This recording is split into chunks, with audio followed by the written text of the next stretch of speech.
Voltando então para a segunda parte, parte 2 das questões comentadas do SG Curso. Essas questões são destinadas para aqueles alunos que fizeram os nossos cursos e vêm para retirar dúvidas que ficaram sobre alguns pontos nas aulas, e as questões são baseadas em temas que foram abordados em nosso curso. Tá? Para mais informações de nossos cursos, www.sgcurso.com. Então vamos lá. Questão 6. No traçado eletrocardiográfico normal, podem ser observadas todas as características abaixo, exceto letra A, supradesnivelamento do segmento ST com concavidade superior, denominado repolarização precoce. Letra B, a diminuição do intervalo PR nas taquicardias. Letra C, ondas T invertidas em derivações direitas. E letra D, o infradesnivelamento do segmento ST em obesos. Então a questão pede quais são os achados que podem ser considerados normal no eletrocardiograma. Tá? Então a gente vai ver, começando pela letra A, que o supradesnivelamento do segmento ST, aquele com concavidade superior que tem elevação do ponto J, tá? Denominado padrão de repolarização ventricular precoce, é uma característica considerada benigna para a maioria dos autores. Tá? O padrão de repolarização ventricular precoce é mais comum em indivíduos jovens, saudáveis, sem cardiopatias estruturais. Alguns autores consideram essa elevação do ponto J como preditor de risco de morte súbita em uma pequena fração de pacientes. Tá? Principalmente quando o padrão de repolarização ventricular precoce acomete derivações inferiores e laterais. Nós temos que o padrão de repolarização ventricular precoce mais benigno, ou seja, o mais comum, na verdade, encontrado nos pacientes, é aquele padrão, aquele ponto J elevado nas derivações precordiais, tá? De V1 a V4, V1 a V6, nas precordiais, nas derivações que olham para a parede anterior. Tá? Esse é considerado mais benigno, mas é considerado como uma variante, por alguns, uma variante do normal. A diminuição do intervalo PR nas taquicardias é normal, é comum e é fisiológico. Tá? O intervalo, à medida que aumenta-se a frequência cardíaca, os intervalos PR, intervalo QT, irá diminuir, consequentemente. Então a letra B também está correta. Tá? Ondas T invertidas em derivações direitas é comum, pode ser observado principalmente em indivíduos jovens. Tá? Adolescentes, você pode ainda ter esse padrão, pré-escolares, escolares, isso é comum a gente ter a ondas T invertidas em derivações direitas, e também em mulheres. Tá? Então não é uma alteração de repolarização, é considerado para mulher uma alteração que pode ser normal. Tá? Mesmo que não seja uma mulher jovem. Então, por exclusão, o infradesnivelamento do segmento ST em obesos não é comum. Não é uma alteração característica do eletronormal de obeso. Tá?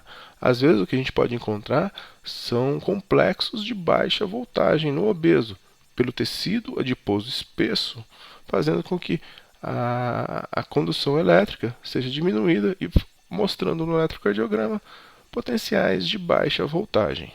Tá? Então, a alternativa errada dessa questão, né? A alternativa D, questão 6. A questão 7. O critério que possibilita o diagnóstico de sobrecarga ou anormalidade atrial direita é onda P com entalhe separado de 40 milissegundos entre os dois entalhes da onda P, onda P de amplitude maior que a onda T. Letra C.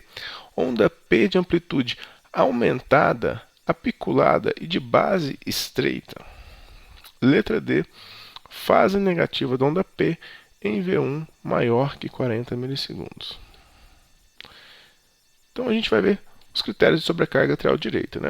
Esse é um slide do nosso curso que a gente está disponibilizando aqui para vocês. Os critérios de sobrecarga atrial direita ou normalidade atrial direita correspondem à onda P apiculada com uma amplitude acima de 0,25 mV, ou mais fácil, 2,5 milímetros. Tá? Então ela vai ter essa onda P apiculada de base estreita, formato de tenda, ou para alguns, formato de chapéu de bruxa. Tá?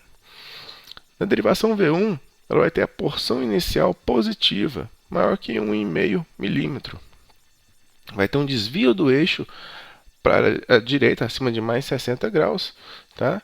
E outros sinais que a gente pode encontrar na sobrecarga atrial direita são sinais indiretos, como penalose tranquese, que nada mais é, como a gente vê na figura aqui, a diminuição da voltagem do QRS de V1 em relação a V2, que é muito menor.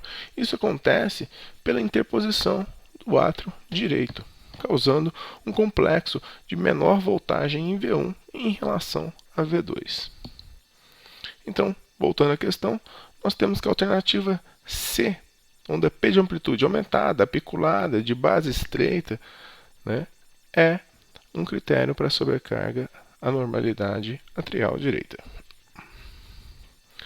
A questão de número 8 já fala da sobrecarga ou anormalidade atrial esquerda, que são critérios para anormalidade ou sobrecarga atrial esquerda, exceto: letra A, onda P com amplitude aumentada em formato de tenda.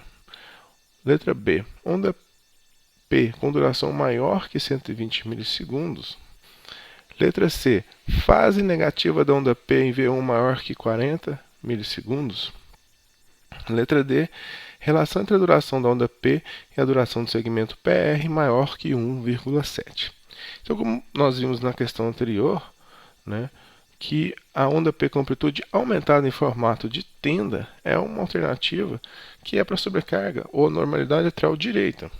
Mas vamos utilizar das outras alternativas para aprender.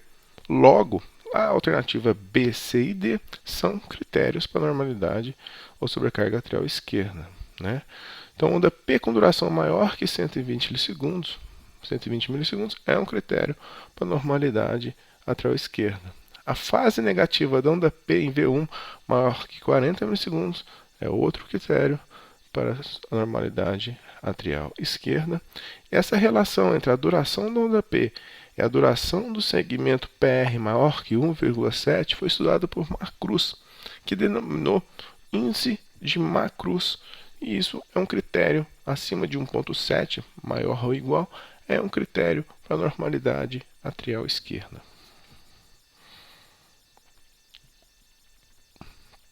A questão 9. Os critérios morfológicos de hemobloqueio anterior esquerdo incluem todos, exceto: letra A, duração do complexo QRS menor que 120 milissegundos. Ângulo do QRS, o ângulo do eixo cardíaco, né, o eixo cardíaco localizado entre menos 10 e menos 60 graus. Padrão RS em D2, D3 e AVF. Presença de onda S em V5 a V6. Então, mais outro slide do nosso curso, quando a gente dá aula de bloqueios hemidivisionais, quando a gente fala de bloqueio da divisão antero-superior esquerda. Né? Então, nós temos obrigatoriamente um eixo elétrico do QRS desviado para a esquerda. Alguns autores consideram menos 45, outros menos 30. No nosso livro, Guia de Eletrocardiografia da Escola Paulista de Medicina, nós consideramos menos 30 sendo o valor de referência. Tá? Complexos RS em D2, D3 e AVF com R menor que o S, tá? Sendo que o S3 é maior que o S2 e o QRS é menor que 120 milissegundos, são critérios para o bloqueio divisional antero-superior esquerdo. Tá? Outros que eu quero chamar a atenção é a progressão lenta da onda R, tá? De V1 a V3 e a presença de S em V4 a V6. Então, voltando na questão, né, nós temos que o eixo entre menos 10 e menos 60 não é um critério. Né? A gente considerou aí acima de menos 30. Né? O eixo cardíaco acima de menos 30 ou acima de menos 45 para outros autores é um critério divisional o critério morfológico do M bloqueômetro superior esquerdo. A duração do complexo QRS, correto. O padrão de R' S em D2, D3, VF está correto. E a presença de onda S em V5, V6 também está correto. A última questão, a questão 10, né, da segunda parte, dos critérios de Helmholtz, estes é incorreto. Né? Os critérios de Helmholtz, estes são alguns dos critérios que nós damos no nosso curso para identificação de sobrecarga ventricular esquerda. Né? A presença de sobrecarga atrial esquerda equivale a 3 pontos. O padrão estranho de repolarização equivale a 3 pontos. O aumento da duração do QRS vale 3 pontos. E letra D, sobrecarga ventricular esquerda é compatível quando a soma dos outros critérios alcançar 5 pontos. Nós temos então os critérios de Helmholtz, estes também do nosso curso, esse slide que mostra que ele é dividido em critérios de voltagem, critérios de repolarização e outros critérios. Tá? Então, nos critérios de voltagem, soma 3 pontos, qualquer um desses, sendo que nenhum, o critério 1, 2 ou 3, eles não podem ser somados, ou seja, na presença de um positivo, né, nós temos 3 pontos e pulamos para outros critérios para identificar no eletrocardiograma a sobrecarga ventricular esquerda.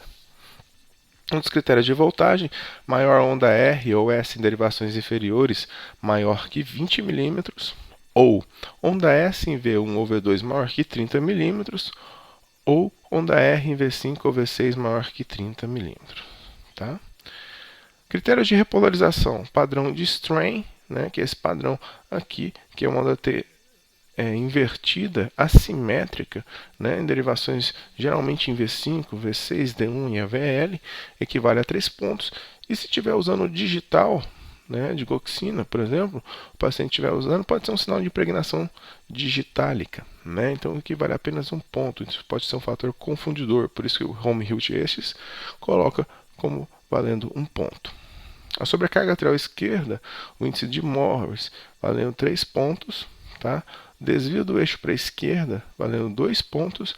E a duração do complexo QRS acima de 90 milissegundos vale apenas 1 ponto. Então daqui a gente já vê que o aumento da duração do QRS não vale 3 pontos, vale apenas 1 ponto. O padrão estranho vale 3 pontos na ausência de uso de digital.